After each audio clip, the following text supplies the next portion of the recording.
5 ವರ್ಷಗಳ ನಂತರ ನಿಮ್ಮ ಜೀವನ ಇಂದು ನೀವು ತೆಗೆದುಕೊಳ್ಳುವ ನಿರ್ಧಾರಗಳ ಮೇಲೆ ನಿಂತಿದೆ.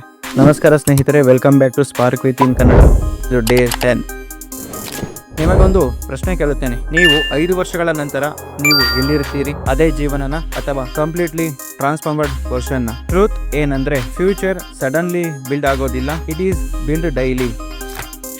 The moral of the story: ಕಣ್ಣು ಮುಚ್ಚಿ ಇಮ್ಯಾಜಿನ್ ಮಾಡಿ 2029 ವರ್ಷದಲ್ಲಿ ಇದ್ದೀರಾ ಎಂದು. ನೀವು 5 ವರ್ಷಗಳ ಹೋಲ್ಡರ್ ಆಗಿದ್ದೀರಾ. Future version of you. ಒಂದು ಚೇರ್ ಮೇಲೆ ಕುಳಿತುಕೊಳ್ಳಿ. ಇವತ್ತು ನಿಮ್ಮನ್ನು ನೀವು ನೋಡಿಕೊಳ್ಳಿ.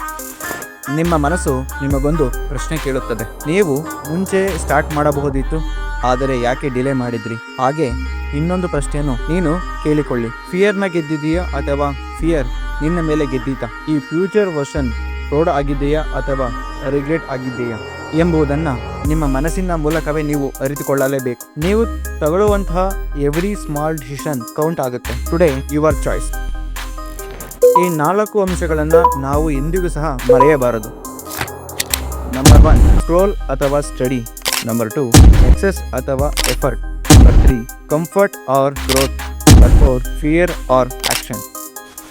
ನಿಮ್ಮ ಫ್ಯೂಚರ್ ನಿಲ್ಲುವುದು ನೀವು ನಡೆಸುವಂತಹ ಇವತ್ತಿನ ಹ್ಯಾಬಿಟ್ನ ಮೇಲೆ. ಫ್ಯೂಚರ್ ಸೆಲ್ಫ್ ಮೇಲೆ ಬ್ಲೇಮ್ ಮಾಡಬಾರದು ಅಥವಾ ಥ್ಯಾಂಕ್ ಯು ಹೇಳಬಹುದು. ಮುಂದಿನ ಫ್ಯೂಚರ್ ನಿಮ್ಮ ಆಯ್ಕೆ. ಪ್ರತಿದಿನ ತಗೊಳ್ಳುವಂಥ ನಿಮ್ಮ ಸಣ್ಣ ಸಣ್ಣ ಡಿಸಿಪ್ಲಿನ್ಗಳು ನಿಮ್ಮ ಫ್ಯೂಚರನ್ನು ಡಿಫರೆನ್ಸ್ ಮಾಡುತ್ತವೆ. You don't need motivation, you need responsibility. ನೀವು ತೆಗೆದುಕೊಳ್ಳುವ ನಿರ್ಧಾರಗಳು ನಿಮ್ಮ ಫ್ಯೂಚರನ್ನು ಪ್ರೌಡ್ ಆಗಿ ಮಾಡಬೇಕು.